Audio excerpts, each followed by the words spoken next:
Welcome to Kenton's videos. Enjoy the video. In this video, I will explain how to play Courtesy Call on guitar. First, let's get set up.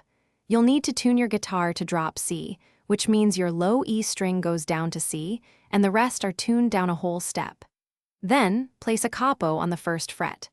This setup is essential for achieving the song's signature heavy tone and correct pitch. Now, let's dive into the main riff and verse. The opening riff uses a combination of palm-muted power chords, giving it that driving, percussive feel. Pay close attention to the rhythm. It's quite syncopated. For the verse, maintain a consistent palm mute and focus on the strumming pattern to keep the energy high and tight. Moving on to the chorus, this is where the song really opens up.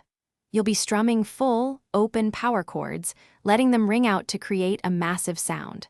The pre-chorus builds tension, so practice that transition carefully. Remember to hit those chorus chords with conviction to capture the song's anthemic feel. Finally, let's tackle the bridge and outro.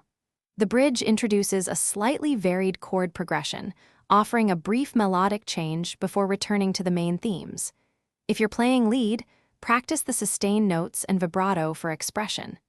The outro repeats the main riff, so finish strong with precise, heavy strumming. Thanks for watching. Consider subscribing if we helped you.